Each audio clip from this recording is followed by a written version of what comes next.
नमस्कार। कार्यक्रम दिव्य संवादमा यहाँलाई हार्दिक स्वागत छ। आज हामी त्रिपुरा सुन्दरी गाउँपालिकाको विकास र त्यहाँ भएका प्रगतिका बारेमा आजको यो छलफललाई केन्द्रित गरेका छौँ। आज हामीसँग हुनुहुन्छ त्रिपुरा सुन्दरी गाउँपालिकाका अध्यक्ष शम्भु थापा। यहाँलाई कार्यक्रममा हार्दिक स्वागत छ। धन्यवाद। के छ यतिखेर गाउँपालिकाले के गरिरहेछ? गाउँपालिकाले यति बेला त्रिपुरा सुन्दरी गाउँपालिकाले नयाँ चौमासिकको एउटा कार्य प्रगति गर्ने बेला पनि भइरहेको छ। विकास निर्माणका कामहरूलाई नयाँ बजेटसँग जोडिएका नयाँ कामहरूलाई अब अहिले एकदम रफ्तारमा यसको सुरुवात भइरहेको छ। अहिले त्योसँगै विकासका कस्ता खालका गतिविधिहरू यतिखेर चलिरहेका छन्? खास गरी ठुला योजनाहरू पनि तपाईँहरूको गाउँपालिका क्षेत्रभित्रै पर्छ। कस्ता खालका ठुला योजनाहरू चाहिँ त्यहाँ चलिरहेका छन्? साँच्चै हो, यहाँले भन्नुभएको जस्तो अब बुढी गण्डकी जलाशयुक्त आयोजनादेखि लिएर गएर हाम्रो गाउँपालिकाले अरू गर्ने हाम्रा स्रोत र साधनले भ्याएसम्मका ठुला योजनाहरू हामी अब हाम्रो गाउँपालिकाको क्षेत्रभित्र पर्दछ।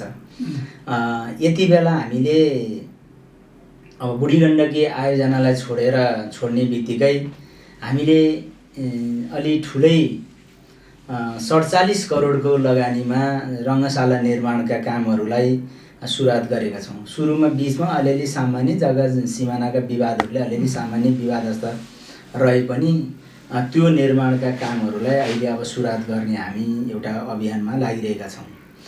साथै तत्कालै हामीले हाम्रो गाउँपालिकाले 4 करोड रुपियाँ केन्द्रबाट समपूरकको रकम प्राप्त रहेको थियो। हामीले 6 करोड रकमको व्यवस्थापन गरेर 10 करोडमा अहिले सल्यानटार सडक कालोपत्रीको कामलाई अहिले टेन्डरमा गइरहेको छ। त्यो पनि हाम्रो ठुलो योजनाभित्र पर्ने काम हो। त्यसलाई पनि त्यो प्रक्रियामा सुरुवात भइसकेको छ। त्यस्तै गरेर त्रिपुरा सुन्दरीको मन्दिरमा भ्यू पार्क र भ्यू टावर बनाउने भनेर 1 करोड 64 लाखको काम अहिले निरन्तर रूपमा चलिरहेछ। अर्को हाम्रो 7वटा वडालाई छुने गरी निर्माण सम्पन्न भएको 38 किलोमिटर सडक हाम्रा बिचमा छ। त्यसको पूर्वाधार निर्माण, त्यसको अब सुधार विस्तारका कामहरू पनि त्यसलाई हामीले ठुलै योजनाको रूपमा लिएका छौँ। त्यो काम पनि सुरुवात भइरहेको छ। केही खण्ड टेन्डरमा गएको छ, केही उपभोक्ताहरूले खण्ड खण्डको रूपमा त्यो निर्माण कामहरू अब निर्माण सम्पन्न गरिरहनु भएको छ। त्यस्तै गरेर अब अहिले केही वडा कार्यालयहरूदेखि लिएर गएर गाउँपालिकाको प्रशासनिक भवन निर्माणको 3 करोड 68 लाख बराबरको योजना हामी सम्पन्न गर्दै त्यो टेन्डर प्रक्रियामा गएको छ। सबै वडा कार्यालयहरू बन्छन्। यसमा इभन हामी अहिले हाम्रो कुनै पनि वडा कार्यालय भाडामा छैन। तैपनि अब अलि कमजोर संरचनामा रहेको वडा नम्बर 1 मा चाहिँ अहिले हाम्रो भवन त हाम्रै छ, तैपनि अलि पक्की चाहिँ हामी आउँदो वर्ष बनाउँछौँ। अरू वडाहरूमा अहिले हामी वडा कार्यालय निर्माण कार्यलाई हामी सम्पन्न गर्छौँ।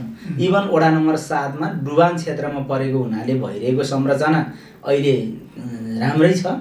अलि पक्की अलि स्ट्यान्डर्ड खालको चाहिँ अलि पछाडि उपयुक्त जग्गा खोजेर बनाउला। हामी यो वर्षबाट अहिले पनि हाम्रो कुनै पनि वडा कार्यालय भाडामा छैन, हाम्रै छ। तैपनि अब अलि राम्रो अलि स्तरीय बनाउने कुराहरूको बिचमा अब त्यो डुबानमा रहेको र वडा नम्बर 1 को भन्दा बाहेक अरू हामी निर्माण कार्यहरू अहिले सम्पन्न गर्छौँ। त्यस्तै गरी गाउँपालिकाको प्रशासनिक भवन पनि अहिलेको हामी निर्माण कार्य सम्पन्न गर्छौँ। त्यस्तै गरेर ठुलै योजनाभित्र अब अहिले हाम्रो सल्यानटार पिएससी जुन अहिले हामीले स्वास्थ्य बिमा कार्यक्रम लगायत 15 बेडको हस्पिटल चलाइरहेछौँ, त्यो निरन्तर छँदैछ। सँगै गएर अहिले वडा नम्बर 3 मा अब मूलपानी स्वास्थ्य चौकी भवन जुन त्यो अब धन्य पाउने 3 करोडको भवन त्यो टेन्डर प्रक्रियामा छ र केही दिन पछाडिबाट निर्माण कार्य सुरुवात हुँदैछ। त्यस्तै गरी वडा नम्बर 6 मा निर्माणाधीन रहेको आगिन्चोक स्वास्थ्य चौकी भवन अन्तिम चरणमा पुगेको छ। त्यो पनि करिब हामी अन्तिम चरणमा अब भवन सम्पन्न हुँदै गइरहेका छन्। यसरी अलि ठुला खालका योजनाहरूलाई हामीले प्रायोरिटी भित्र राखेर सँगै गएर अहिले गङ्गा जमुना मनपाङ खोला सल्यानटार खानेपानी आयोजना जुन 32 करोडको लागतमा अब सहलगानीसँग साझेदारी गर्दै त्यो पनि निर्माण कार्यहरू प्रक्रियाहरू अगाडि बढेका छन्। मूलतः ठुला योजनाहरूलाई हामीले अहिले उच्च प्राथमिकताका साथ काहीँ कुनै निर्माण कामकै सुरुवातमा केही प्रक्रियाको रूपमा अगाडि बढाएका छौँ। खास गरी यो सल्यानटार खानेपानी योजनाको कुरा गर्नुभयो, यो एउटा सल्यानटारवासीको लामो समयदेखिको एउटा सपना पनि हो। कति वर्षपछि उनीहरूले घर घरमा धारा आइपुगेर पानी खान पाउँछन्? होइन, त्यस्तो होइन। अहिले जस्तो त्रिपुरा सुन्दरी गाउँपालिका बनेपछि र हामी स्थानीय तहमा निर्वाचित भएर आइसके पछाडि अहिले सल्यानटारमा 900 भन्दा बढी घरमा धारो जडान भइसकेको छ, पानी छ। तर हामीले अहिले मनपाङ खोलाको पानी जोड्न खोजेको भने चाहिँ सल्यानटार असाध्यै बसोबासको हिसाबले उर्वर ठाउँ छ। डुबानबाट झन्डै 1560-63 घरधुरीहरू उठ्दै हुनुहुन्छ। अलि स्रोत धेरै प्राप्त गर्नेहरूले गाउँ बस्नुहुन्न होला, सहर पस्नुहुन्छ होला, केही पसिसक्नु भएको छ। तर जसको स्रोत थोरै छ ती मान्छेहरू खरेबाट उठ्ने, सल्यान बेसीबाट उठ्ने, आरुघाटबाट उठ्ने, सल्यानटार बुटार खण्डबाट उठ्नेहरूले त्यही सल्यानटारमा जग्गा लिइरहनु भएको छ। र बाहिरी नागरिकहरूले पनि त्यत्तिकै जग्गाहरू किनबेच गर्ने कामहरू किन्ने घडेरीको रूपमा किनबेच भइरहेको छ। त्यस कारणले भोलि यो सहर हुन्छ, त्यो सहरलाई बढ्दै गएको जनघनत्वलाई पनि हामीले थेग्ने खालका स्रोत बेलैमै ल्याउनुपर्छ भनेर अहिले हामीले मनपाङ खोलाको पानी ल्याउनका लागि अहिले दोस्रो चरणको डिपिआर पनि सम्पन्न भइसकेको छ। हामीले सहलगानी मार्फत साझेदारी गर्ने, हाम्रो तर्फबाट बेहोर्न पर्ने प्रतिशतले पनि बेहोर्ने र त्यो पानी, त्यो मनपाङ खोलाको पानी जो 10.5 किलोमिटर टाढाबाट ल्याउनुपर्छ, त्यो ल्याइसके पछाडि सल्यानटारमा जति मान्छे बसे पनि पुग्ने स्रोत हुन्छ। त्यस कारणले हामीले अलिकति दीर्घकालीन एउटा सोचका साथ त्यो पानी ल्याउन भनेर लागेका छौँ। अहिलेसम्म सहलगानीसँग हामीले समन्वय गर्दाखेरि 2 वर्षभित्रमा यो योजना सम्पन्न हुन्छ भनेर हामी त्यो अभियानमा लागिरहेछौँ। करिब तपाईँको कार्यकालको अन्तिमतिर योजना सम्पन्न हुनसक्छ, किनकि हामीले सिकटारमा पानी ल्याएर खसालिसके पछाडि अब त्यहाँ प्लान्ट त त्यो प्युरिफाई गरेर पिउन योग्य भएर वितरण गर्नु पर्दो रहेछ। अब 1.5 रोपनी जग्गा त अलरेडी त्यो सल्यानटार खानेपानी को नाममा आफ्नै नाममा पूर्जा भएर ट्याङ्की छ। तर त्यहाँ ल्याएर पानी खसालिसके पछाडि पनि लगभग 4 रोपनी जति जग्गामा त्यो प्लान्ट जडान गरेर त्यो पानी प्युरिफाई भएर पिउन योग्य भएर शुद्धिकरण गरेर पठाउनु पर्दो रहेछ। त्यसलाई अलिकति टाइम लाग्यो भने मात्रै, नत्र भने अहिलेसम्म हामी यो 2 वर्षभित्रमा यो खानेपानी आयोजना सम्पन्न गराउनका लागि हाम्रो प्रभावकारी भूमिका खेल्छौँ भनेर हामी लागिरहेछौँ। धन्यवाद। सल्यानटारको खास हामीले धेरै पटक रिपोर्टिङ गरिसकेको, त्यहाँको मान्छेको समस्या के तपाईँहरूको भन्यो भने खानेपानी जहिले पनि उनीहरूको एउटै आवाज हुन्थ्यो, सायद त्यो पुरा हुने नै छ। स्वास्थ्यको कुरा गर्दा चाहिँ स्वास्थ्यका भवनहरू कसरी छन्? अब अहिले गाउँमै सुत्केरी गराउने भन्ने अर्को एउटा गाउँकै स्वास्थ्य चौकीमा भन्ने पनि छ, तपाईँहरूको पालिकामा नि छ। सुत्केरीहरू गराइसकेपछि बस्ने त्यो कुरुवाहरू बस्ने घरहरू समेत बनाउन थाले पनि भन्नुभयो, कस्तो खालको अवस्था छ? मूलतः स्वास्थ्यको क्षेत्रमा त्रिपुरा सुन्दरी गाउँपालिकाले अब सबै ठाउँमा राम्रो भयो होला, तैपनि तुलनात्मक रूपमा हामी अझै राम्रो छौँ होला भन्ने मलाई लाग्छ। होइन, अब सबैले राम्रो गर्नुभयो होला, सबै ठाउँमा त हामी पनि पुगेका छैनौँ। एउटा कुरो त धादिङ बेसीको अब हस्पिटल आफ्नै ठाउँमा रह्यो। त्योभन्दा पछाडि गजुरी र अब सल्यानटारमा प्राथमिक स्वास्थ्य केन्द्र भवन छ। हामी कहाँ नयाँ भवन सम्पन्न भएको छ, बेडहरूको व्यवस्थापन भएको छ। त्यहाँ अब जस्तो अब न्यूनतम पनि 2 जना भन्दा डाक्टर हुनुहुन्छ। अरू सबै खालका सेवाहरू अब प्रविधियुक्त छ। केही म्यानुअलहरू, केही पुराना डिजाइनका भएका मेटेरियलहरूलाई हामीले फेरबदल गरेर अलिकति आधुनिकीकरण गरेर लैजाने अभियानमा पनि हामी लागिरहेछौँ। इभन भवन आफ्नै ठाउँमा अब 10 रोपनी जग्गामा आफ्नो भवन छ। सबै हिसाबले पानीको व्यवस्थापन छ, अब ल्यान्डलाइन फोनको व्यवस्थापन छ। सबै हिसाबले त्यसको उचित व्यवस्थापन गर्ने कुरामा लागिरहेका छौँ।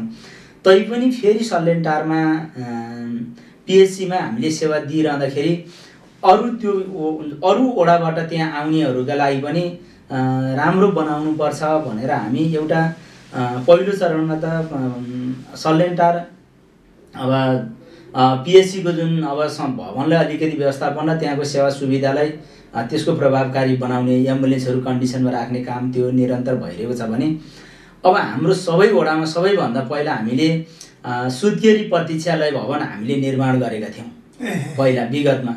हामीले अहिले पनि जहाँ सुत्केरी हुनुभन्दा एक हप्ता अगाडि गएर बस्ने र त्यो सुत्केरी हुने मान्छे कुर्ने मान्छेलाई समेत त्यहाँ बस्न खानको व्यवस्थापन हामीले गरेका छौँ। हामीले त्यहाँ अब नबिग्रिने खालका दाल तरकारीहरू चामलहरूको अरू नबिग्रिने खालकालाई पहिले हामी लगेर राख्छौँ।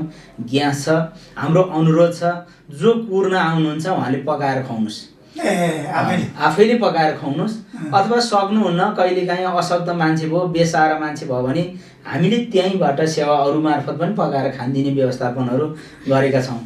त्यस कारणले हाम्रा सबै वडामा स्वास्थ्य संस्था स्थापना छ। त्यस्तै गरी प्रसुति प्रतीक्षालय घर पनि हामीले सबै ठाउँमा निर्माण गरेका छौँ। त्यहाँ जाँदा बस्न खानका लागि सबै कुराहरू व्यवस्थापन छ। त्यस कारणले पनि अब स्वास्थ्य संयोजक पनि त्यत्तिकै रूपले खटेर लाग्नु भएको छ। पहिला सुरुको अवस्थामा पनि ज्ञानबहादुर दाल स्वास्थ्य संयोजक हुनुहुन्थ्यो, उहाँ त्यत्तिकै। अनि एमबहादुर श्रेष्ठ सहसंयोजक हुनुहुन्थ्यो, उहाँ पेन्सन बस्नु भइसकेपछि अहिले एमबहादुर श्रेष्ठ हुनुहुन्छ। उहाँले पनि त्यत्तिकै ध्यान दिएर हैन कुनै पनि स्वास्थ्य संस्थामा के कुराको अभाव भयो त्यो कुरालाई एकदम पूर्व जानकारी राखेर त्यसको व्यवस्थापन गर्ने कुराहरुमा लाग्नु भएको छ। सबै ठाउँमा कर्मचारीहरूको उचित व्यवस्थापन छ। भवनहरू साधन स्रोतका हिसाबले पनि सबै एकदम ठिक अवस्थामा छ। हामी कहाँ अहिले खासै स्वास्थ्यमा यो चाहिँ चीज भएन भन्ने खालका कुराहरू छैन। तर एउटै कुरा हामीले मिलाउनु पर्ने कुरा के छ भने अलि सुरुको अवस्थामा सल्यानटार पिएचसीमा डाक्टर नहुने, त्यहाँबाट सेवामा भने जस्तो प्रभावकारी कार्यान्वयन नहुने सुरुको अवस्थामा त्यो रहेछ। अब भूकम्पले भवन अर्को पुरानो भवन नयाँ भवन नबनिसकेको पुरानो भवन अस्तव्यस्त रहेको अवस्थामा हामीले त्यो भन्दा पहिला चाहिँ सेवा सल्यानटारमा हैन आरुघाटतिर पाइन्छ भन्ने खालको कुराले नि मान्छे विगतदेखि त्यता जाने र अरु बजार क्षेत्र पनि भएका कारणले के किनमेल पनि हुने त्यहाँ जाउँ भन्ने खालको कुराहरुबाट अलि बेसी थियो।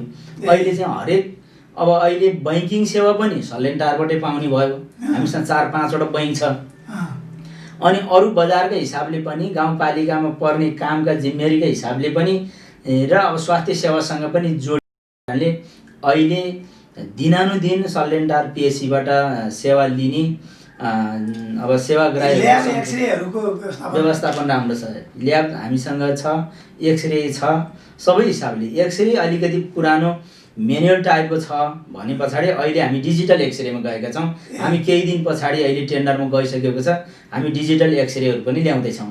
अलिकति प्रविधिले अब नयाँ प्रविधिसँग जोडिनुपर्छ भनेर गएका छौँ र स्वास्थ्यमा अहिले जहाँ स्वास्थ्य कर्मीहरूको उपलब्धता चाहिँ पर्याप्त छ। हाम्रो सबै वडामा भएका स्वास्थ्य संस्थाहरूमा पर्याप्त हुनुहुन्छ। त्यत्तिकै खटेर पनि लाग्नु भएको छ र यो कोभिडको बेलामा पनि असाध्यै महत्त्वपूर्ण भूमिका पनि स्वास्थ्य कर्मीहरूले खेल्नु भयो। त्यसले हामीले जस प्राप्त गरेका छौँ। अब कुनै पनि हामी कहाँ अब उत्तरी क्षेत्रतिर जाँदाखेरि हामीले झन्डै 783 जना जति मान्छेको स्वास्थ्य परीक्षण गरायौँ। हामी कहाँ कोभिडबाट संक्रमित हामी कहाँ परीक्षण गराउनेको झन्डै 83 जना जति हामी कहाँ हुनुहुन्छ। केही मान्छेहरूको तथ्याङ्क बाहिर सेनामा प्रहरीमा रहेको अथवा यहाँको नागरिकता भएर पनि बाहिर बस्नु हुँदा तथ्याङ्क त बाहिरबाटै आएको छ। 18 जनाले बाहिर जचाउनु भएर पोजिटिभ आएको रिपोर्ट छ हामीसँग। त्यस कारणले पनि त्यो त्यत्रो संक्रमित भइरहँदा पनि हामीसँग स्वास्थ्य कर्मीहरूले कति पनि दुविधा नमानिकन हामीलाई असाध्यै महत्त्वपूर्ण सहयोग उहाँहरूले गर्नुभयो। त्यही बिचमा फेरि अरू पनि हामीलाई केही अरू संस्थाहरूले पनि विभिन्न गैर सरकारी संस्थाहरूले पनि हामीलाई केही सपोर्टहरू गर्नुभयो। केही बेडहरू उपलब्ध गराउने कुराहरू, केही किटहरू उपलब्ध गराइदिने कुराहरू, इभन अब हामीले सिड्स धादिङले त्यस्तै गरी धादिङ रेड क्रस सोसाइटीले हैन हामीलाई केही कुराहरू सपोर्ट भएको छ। त्यसले पनि हामीलाई अलिकति अप्ठ्यारो बनेको छ।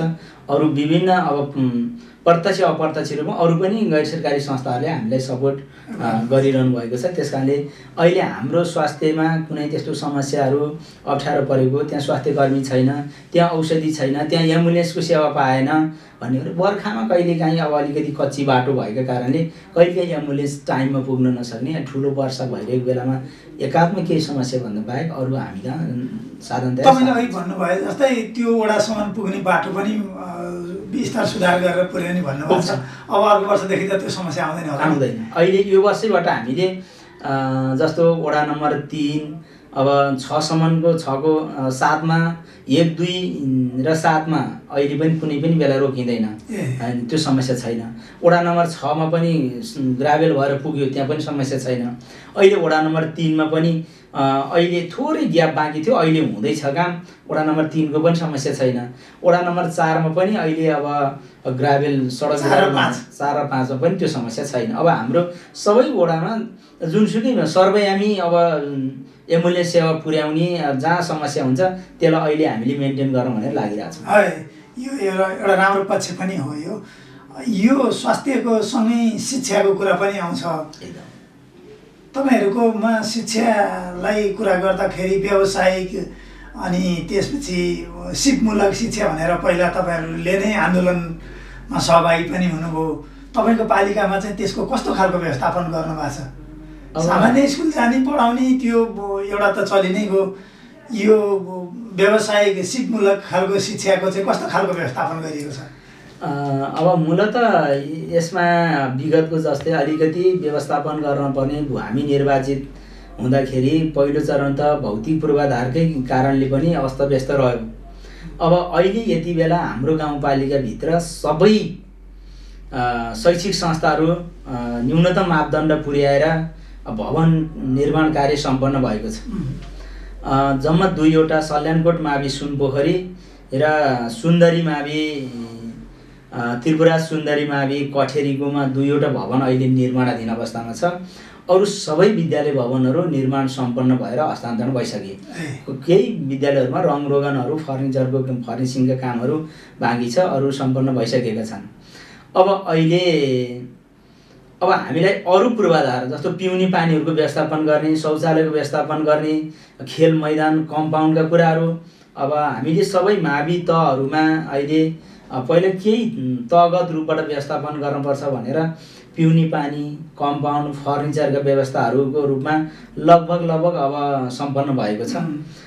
सँगै गएर अरू अब हामीले सबैमा अब नेटको सुविधाहरू, इन्टरनेटको सुविधाहरू उपलब्ध गराएका छौँ। हामीले निमावि तहसम्म, जुन पहिलाको निमावि अहिले आधारभूत तह भने पनि हामीले 8 चलेकोबाट माथि 12सम्म चलेका विद्यालयहरूमा सबै ठाउँमा इन्टरनेटको सुविधा छ।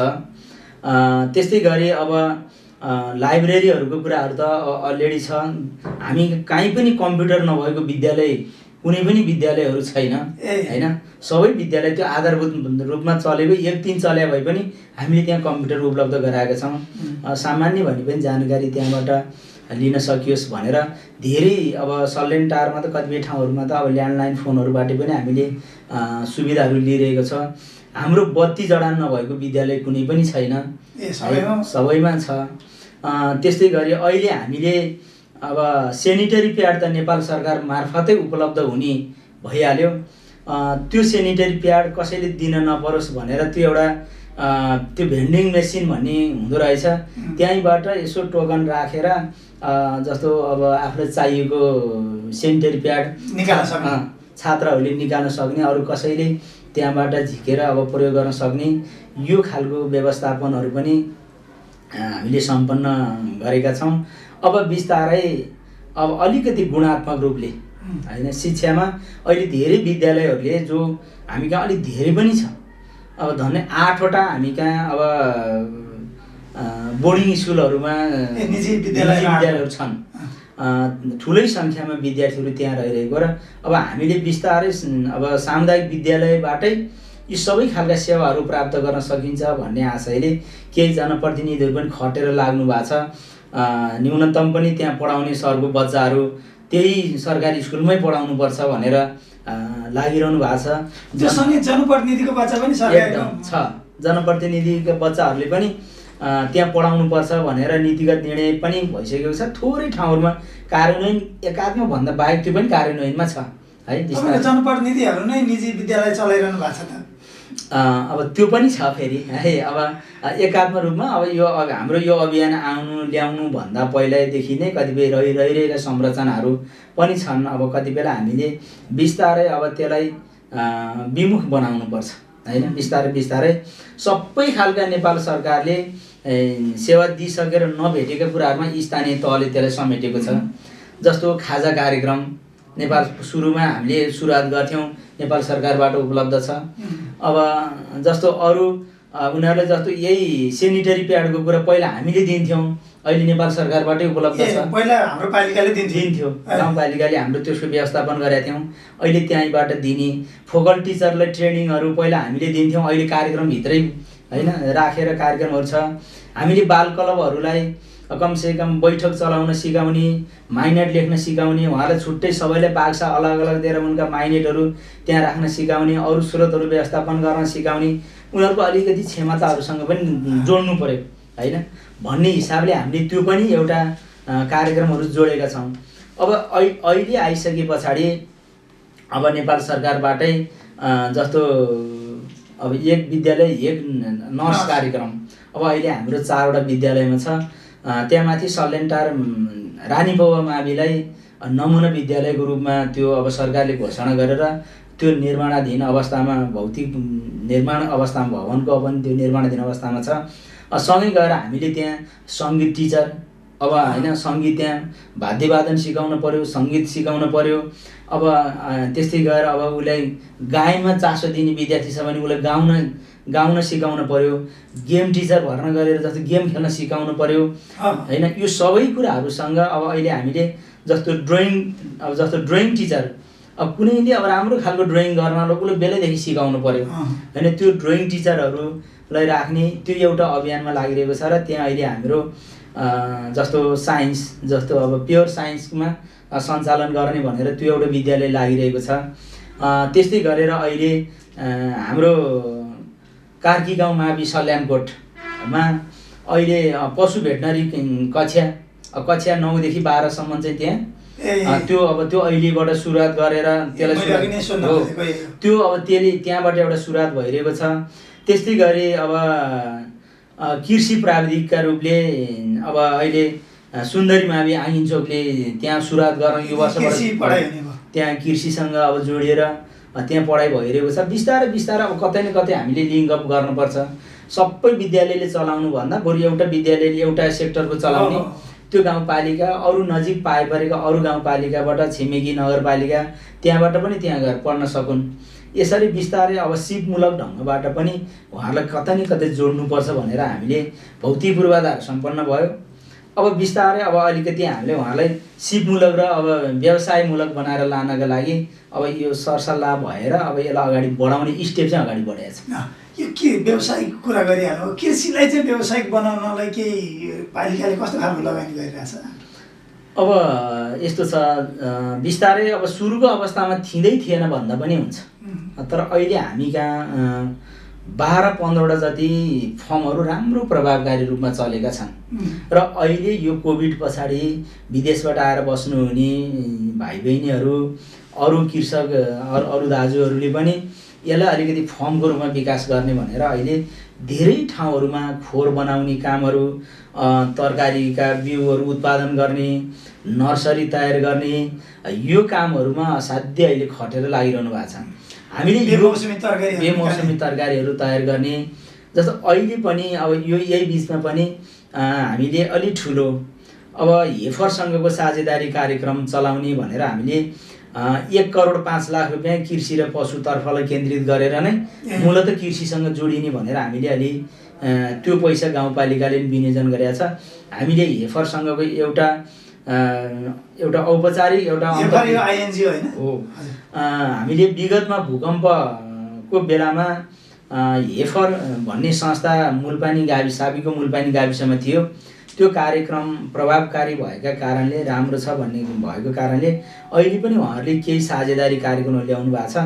उहाँहरूबाट प्राविधिक सपोर्ट हुन सक्ने, तालिमहरू सपोर्ट हुन सक्ने, अरू डकुमेन्टहरू तयार हुन सक्ने हैन, त्यो समूहलाई एक्टिभ बनाइदिने, उहाँहरूको आवश्यकता पहिचान गरिदिने, त्यो क्षेत्रमा उहाँहरूको सपोर्टबाट हामीले त्यो समुदायले के कुराहरू दिन सक्छौँ त्यो कुराहरूलाई जोड्ने भनेर एउटा राखेका छौँ। अब भने सँगै गएर अलिकति पशुका क्षेत्रहरूमा पनि जस्तो नेपाल सरकारको पनि, प्रदेश सरकारको पनि, केन्द्र सरकारको पनि जस्तो अहिले भैँसी प्रवर्धन कार्यक्रम छ।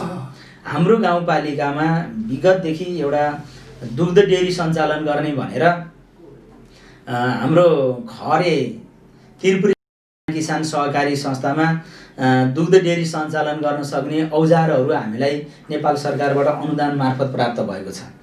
अब बिस्तारै दुग्ध डेरी सञ्चालन गर्नका लागि सबैभन्दा पहिला त भैँसी प्रवर्धन हुन पर्यो। भैँसी प्रवर्धन, दुध दिने अब गाई प्रवर्धन हुन पर्यो, दुध चाहियो हामीलाई। त्यो कारणले पनि अहिले अब हामीले अलिकति भैँसी प्रवर्धन कार्यक्रमलाई चाहिँ प्रोत्साहन गर्नुपर्छ भनेर गाउँपालिकाले अहिले अब हामीले लोकल गाई ब्यायो भने 1500 रुपियाँ सुत्केरी खर्च दिन्छौँ। अरू भैँसी लोकल होस् अथवा अब अरू जुनसुकै खालको भैँसी होस्, भैँसी ब्याउँदाखेरि हामी 3000 त्यो भैँसीको सुत्केरी खर्च भनेर दिन्छौँ। सँगै गएर हामीले अहिले एउटा तथ्याङ्क सङ्कलनको हामी अन्तिम चरणमा छौँ। भैँसी प्रवर्धन कार्यक्रमलाई भनेर हामी थोरै पैसा थलो सुधारमा खर्च गर्छौँ, किन विगतमा हामीले विभिन्न संस्थाहरूसँग समन्वय गरेर थलो सुधार कार्यक्रम सम्पन्न गरिसकेका छौँ। अनि थोरै अब हामीले काहीँ बिउ राँगाहरू दिनुपर्ने होला हैन, त्यसलाई अब त्यसको व्यवस्थापन गर्नु पर्ला।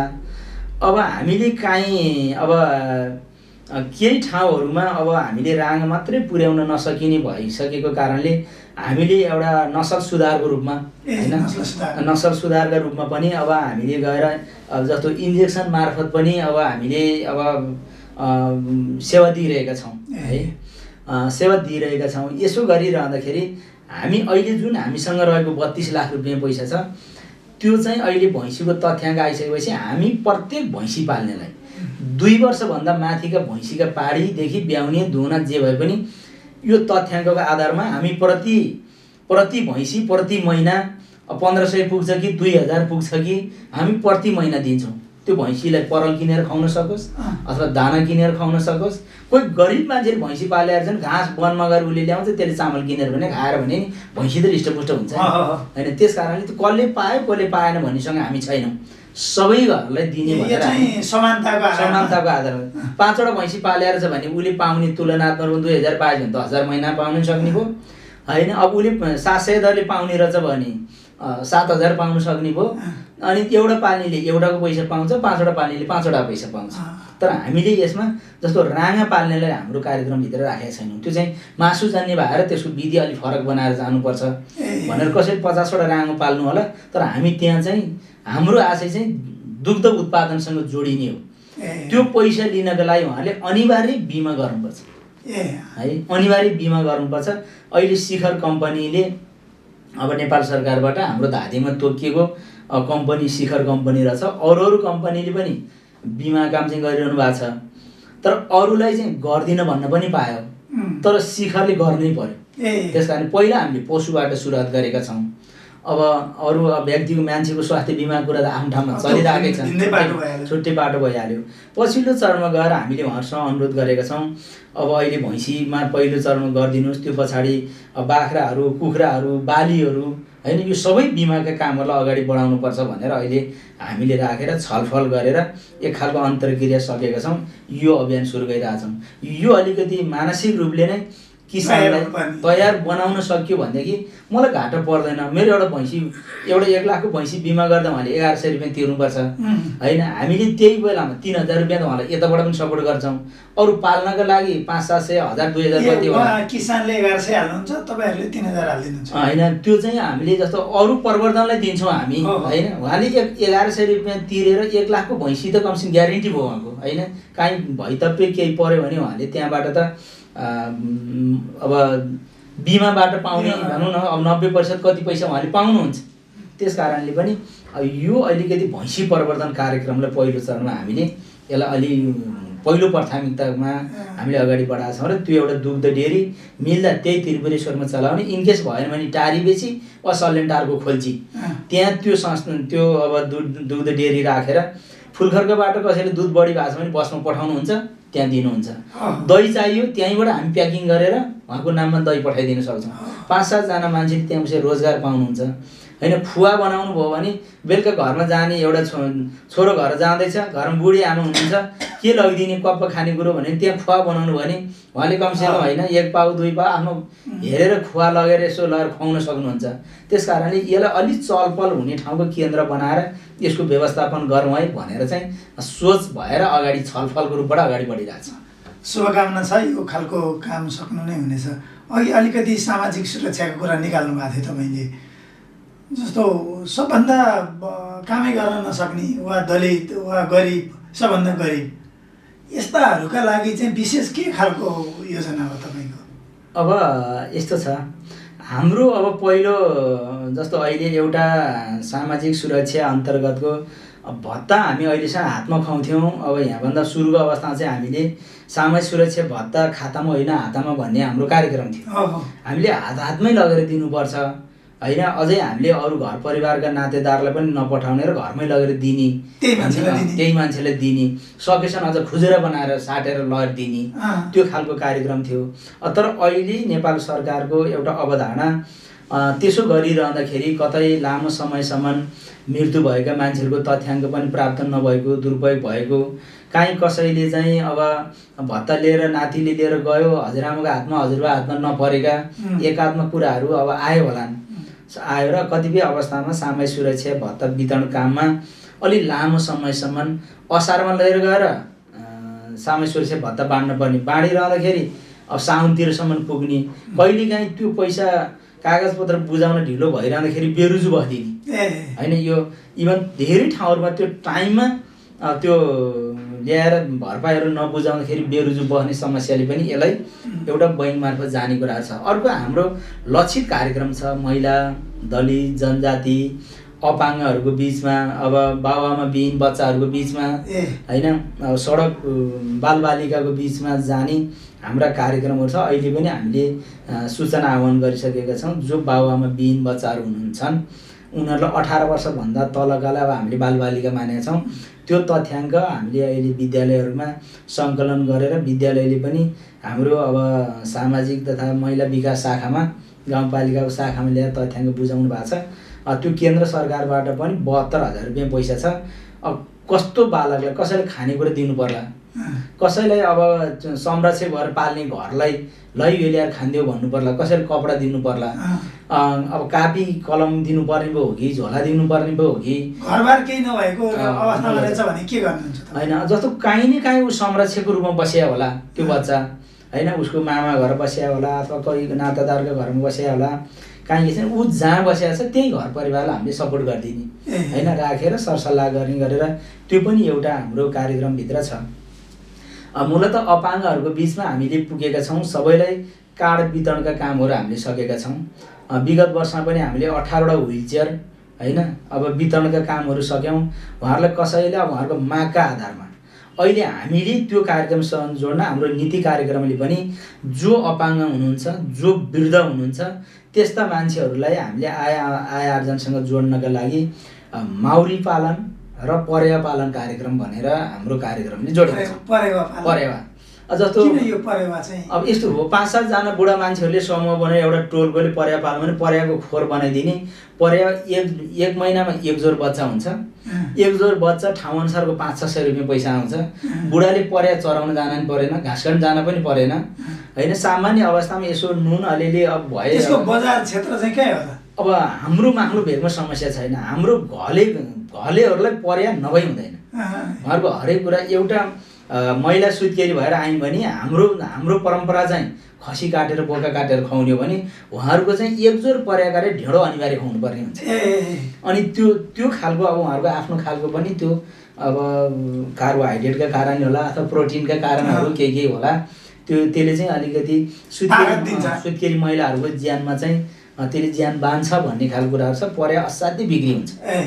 अर्को चाहिँ मन्दिरहरूमा चढाउन लैजाने। अर्को कुरो हाम्रै गाउँघरमा पनि पूजा गर्ने, विभिन्न खालका पूजाहरू गर्ने परम्परा छ। अनि भएन कोही मान्छेले भन्यो भने अब जस्तो जाडो सिजन भयो, लो परेवा मासु र ढेँडो खाने भनेर कसैले भन्यो भने कहाँ जाने त भन्दाखेरि जसको घर पालेको छ त्यहीँ जाने होइन।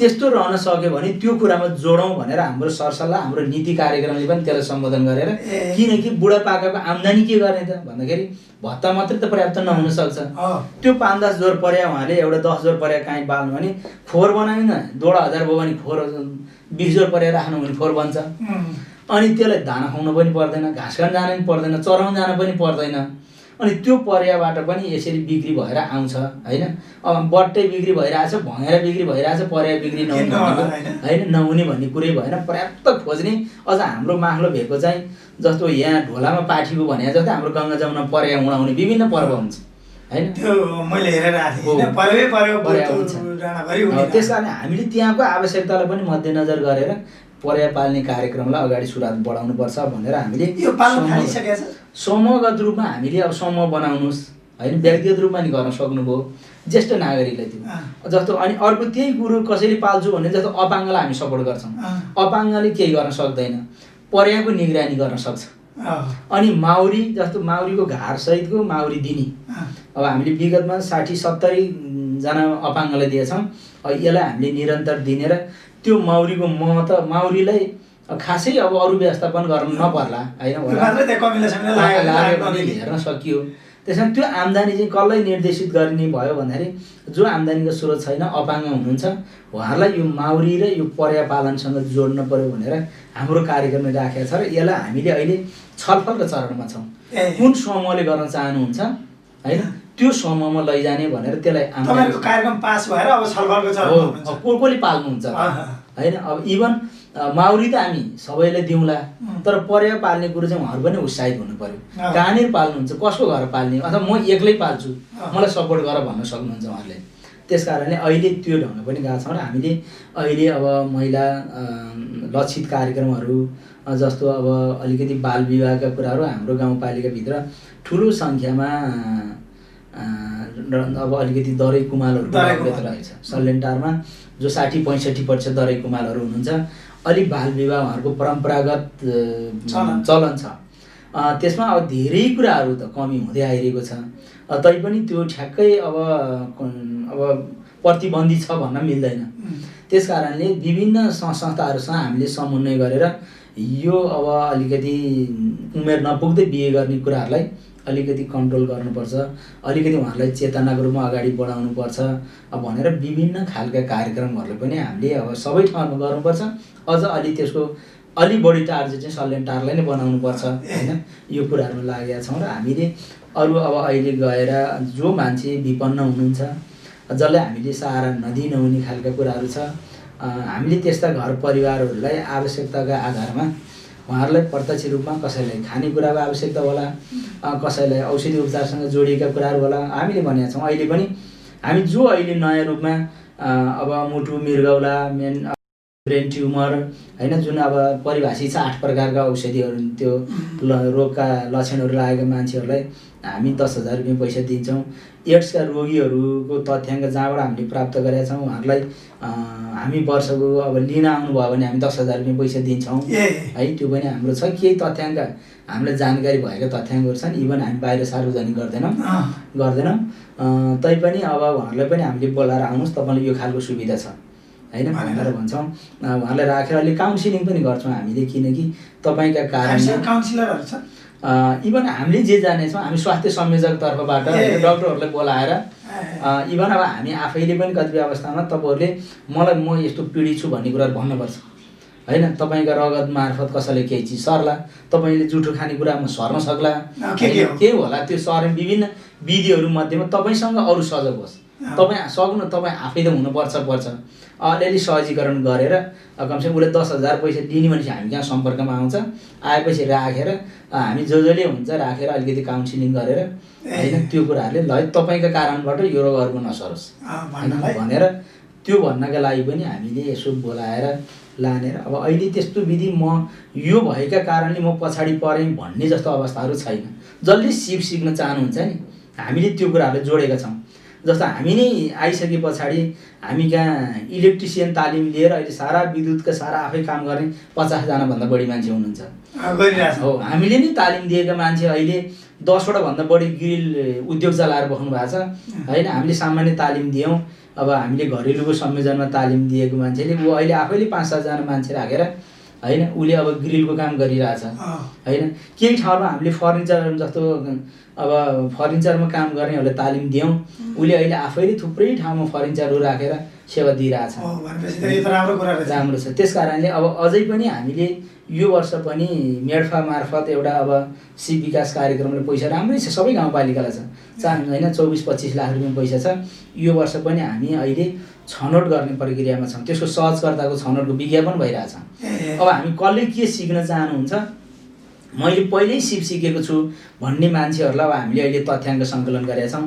ब्युटी पार्लर विगतदेखि सिप जान्नुभएको, प्रमाणपत्र नभएको, अब त्यस्तै गरी अब इलेक्ट्रिसियनको रूपमा काम गर्दै आउनुभएको तर प्रमाणपत्र नभएको, ग्रिलको काम गर्नुभएको तर प्रमाणपत्र नभएको हैन, यस्ता खालका मान्छेहरूलाई हामीले तथ्याङ्क सङ्कलन गरेका छौँ र हामीले सिप विकास केन्द्र गजुरीमा सम्पर्क गरिरहेछौँ।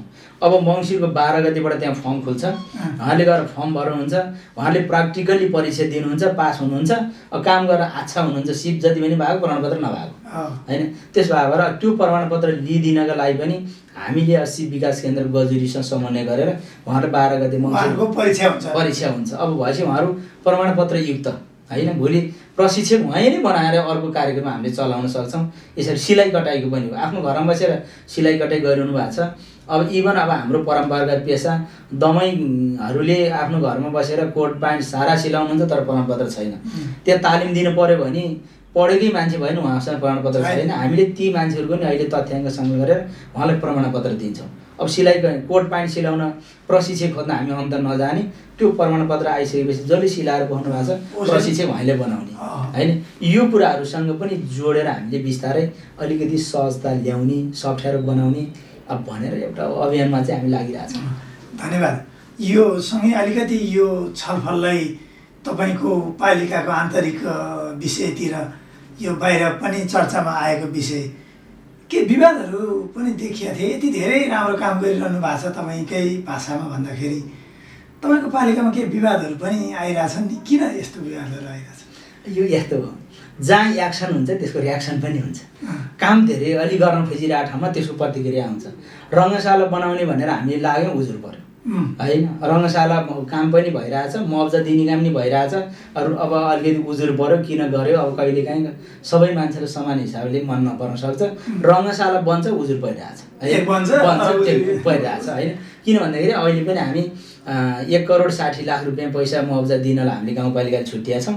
पैसा अहिले पनि केही फाइलहरू अहिले पनि अझै पनि मालपोत कार्यालयले अब सदर गरिसकेका छ, 10 जनाले पैसा लैसक्नुभयो। अब त्यस्तै हो, कहिलेकाहीँ अब काम गर्ने कुरा। अब बुढो आँप नढाली नहुने छ हैन, अर्को घर गएर हान्छ, निवेदन दिएछ, अनि ढाल्ने बेला भयो भने अर्को जान्छ उजुर गर्छ हैन। अब त्यो आँप किन कसले ढाल्नु भन्छ हैन, कहिलेकाहीँ आउँछ। अब फेरि विकास निर्माणको कुराहरू गरिरहँदा अहिले हामी सल्यानटार सडकमा अब 15 मिटरको सडक बनाउने भनेका छौँ, कहीँ 10 मिटरकै छेउमा घर छ कसैको, त्यो घर कुनै पनि अवस्थामा हटाउनुपर्छ, विवाद आउन सक्छ हैन। अनि कहिलेकाहीँ अब बुढी गण्डकी आयोजनाले पैसा थोरै दिन्छ, गाउँपालिका ताला लाग्छ है सभापतिहरूमा। अब न अब हाम्रो हैसियतको कुरा होस् त्यो हैन।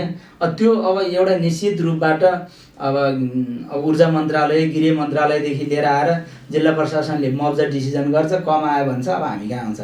कहिलेकाहीँ काम गर्ने कुराहरूमा मान्छेलाई अलिक सभ्य बनाएर लानाले जटिल पनि छ। त्यही सडक विस्तार गर्ने कुरा, गाउँपालिकाको क्षेत्र आफ्नो क्षेत्राधिकार कम्पाउन्ड गर्ने कुराहरू आउन सक्छ हैन। अरू कुराहरू काहीँ कसैलाई अब स्वार्थ लुकिरहेको हुनसक्छ, आफ्नो मान्छे कुनै ठाउँमा ल्याइदियो हुन्थ्यो भनेर आउँछ। अब हामी त्यो अब हाम्रो भन्दा पनि राम्रो छनौट गर्ने प्रायोरिटीभित्र जान्छौँ, अब किन गरेन भन्ने खालको कुराहरू पनि आउँछ। अब कहिलेकाहीँ अब हामी जनप्रतिनिधि धेरै मान्छे ठुलो आशा पनि गरेको हुन्छ, मैले फलानाले भोट हालेर जिताएँ, अलिक प्रभावकारी नभए नि, काम गर्न नसक्ने भयो नि मेरो मान्छे ल्याइदियो हुन्थ्यो भने हुन्छ। तर हामी प्रभावकारी कुराहरू खोज्छौँ, राम्रा मान्छेहरू खोज्छौँ। कहिलेकाहीँ त्यो बिचमा यस्ता खालका कुराहरू पनि आउँछ। विगतमा कहिलेकाहीँ अब इभन पोलिटिकल्ली त केही कुराहरू त आउँछन् नै, त्यो त आफ्नो ठाउँमा कतिपल्ट लाग्छ, बसिन्छ, समाधान गरिन्छ, फेरि कुरो नबुझिन्छ ताला लाग्छ। अनि मैले राखेर छलफल गरेर कुरो बुझाएपछि गल्ती भएछ भन्छ, फेरि उसैले आउँछ, खोल्छ, जान्छ। होइन यो खालको कुराहरू अब यो भइरहन्छ। अब काम गर्ने दौरान काम पनि गरिरहने हो।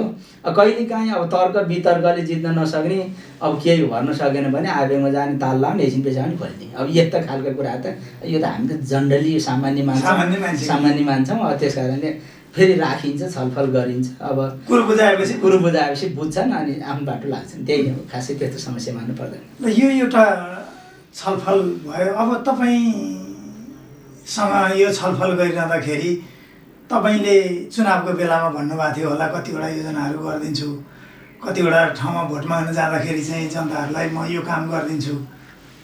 तपाईँ करिब अन्तिम अब एउटा बजेट ल्याएर तपाईँले कार्यान्वयन गर्नुहुनेछ।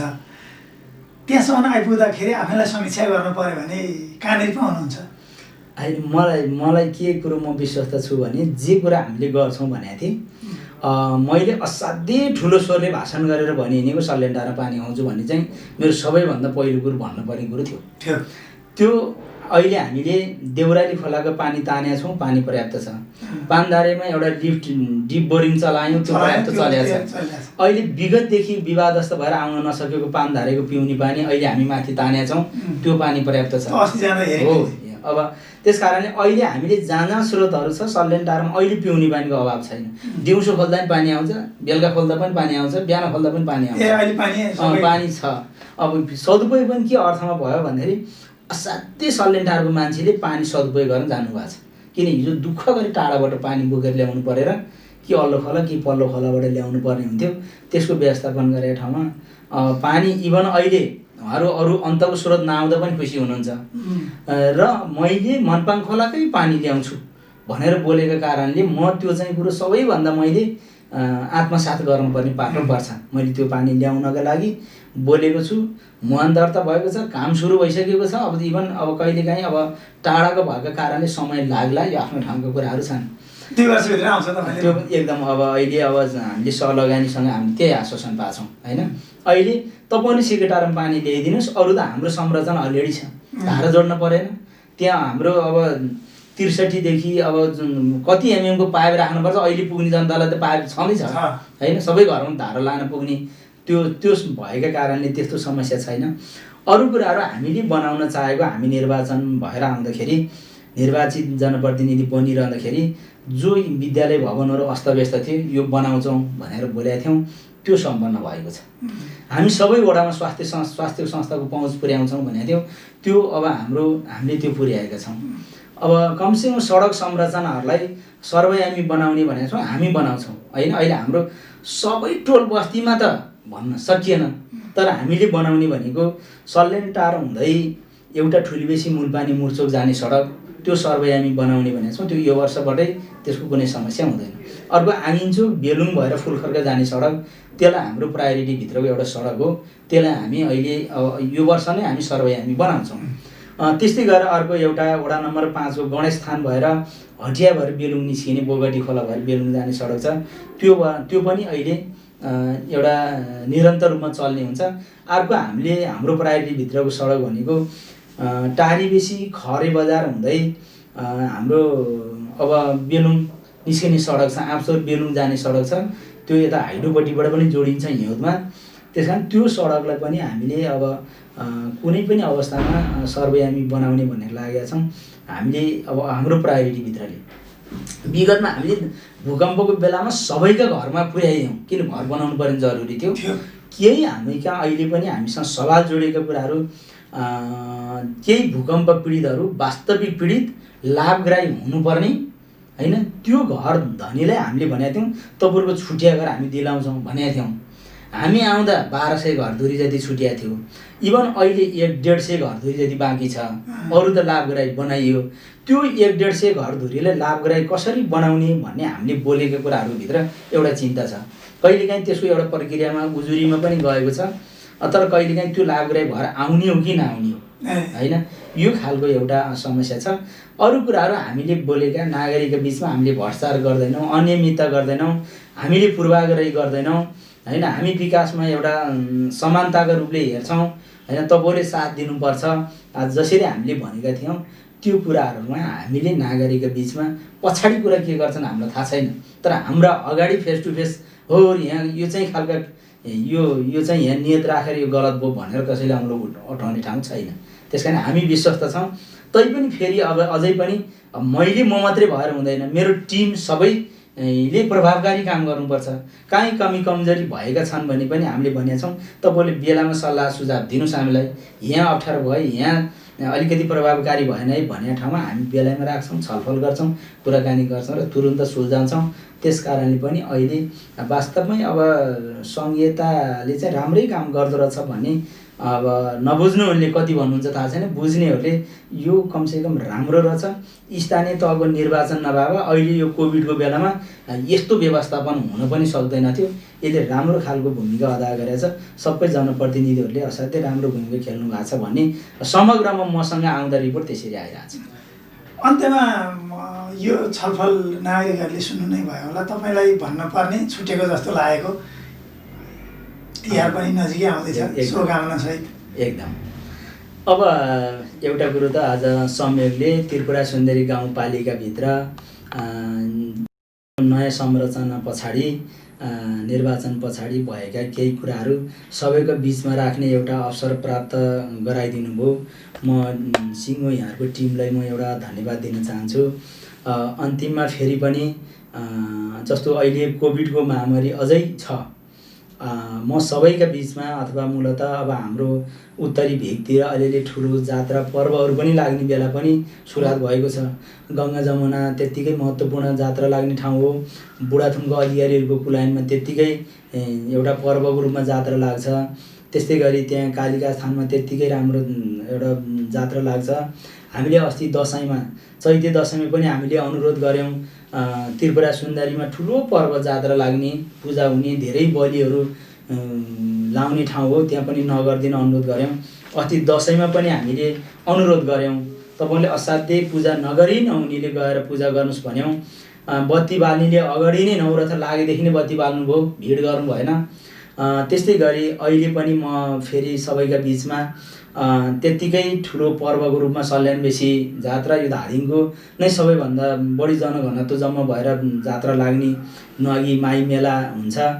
त्यो लगायत हरेक पर्वहरू, अरू हाम्रो देउसी भैलो, अरू खालका हाम्रो पर्व संस्कार संस्कृतिहरू मनाइरहँदा पनि असाध्यै विगतका कुराहरूलाई बिर्सेर भोलिका दिनमा हामी स्वस्थ रहे, हामी हाम्रो ठाउँबाट यस्ता खालका कार्यक्रमहरू भावी दिनहरूमा गराउँला।